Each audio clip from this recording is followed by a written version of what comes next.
I think it is time to become absolutely clean with you all. We have given some thought at the Refuge over the last few days as to how we continue to post, campaign, do the work we do in the way that we have always wanted to, so that we can create mutual trust between ourselves, our client group and our supporters. We are not an organisation that will say, in the last year we saved so many mules, so many donkeys. We won't do that, because I know that playing with figures becomes a very dangerous game. So we want the people who do to support us to know that every month on the 20th of the month, we are now going to publish the accounts for our outgoings at the Refuge for that month, so that you can see exactly where your money goes. We will continue with our established policy of showing you an animal that is coming in, what we do with that animal, and the outcome. The animal is always given a name, because then you have a point of reference. When you visit, you can ask to see the particular equine.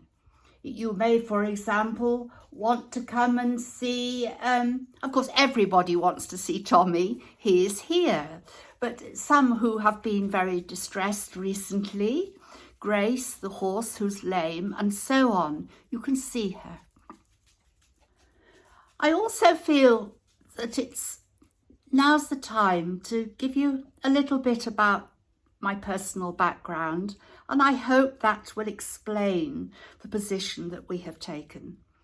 Some 30 years ago, along with 4 other people, we gave evidence to a public inquiry and blew the whistle on the abuse of the most vulnerable in society, and that was the treatment of psychiatric patients who were incarcerated in a forensic secure unit. We had campaigned for a while, but we were the ones that stood up in public and said exactly what had happened. And we were vindicated. In fact, we got an award, but I got sacked. And through that dismissal, I became a barrister and continued over the last 30 years to campaign for the most vulnerable in society.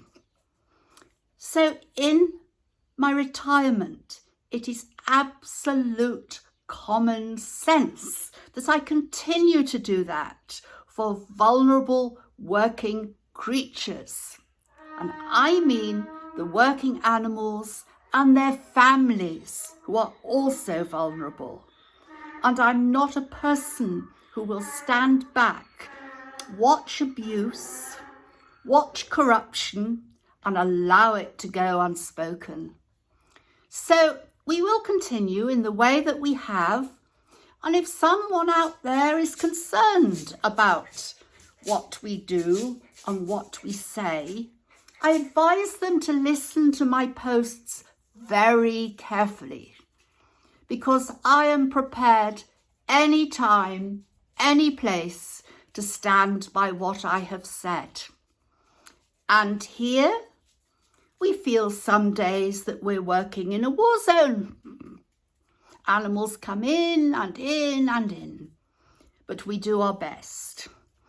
And after that short explanation, we have a lovely surprise, but I'm not going to tell you what it is yet. I will wait for the boys to get back from market and we will video this afternoon. Thank you again for listening. Bye-bye.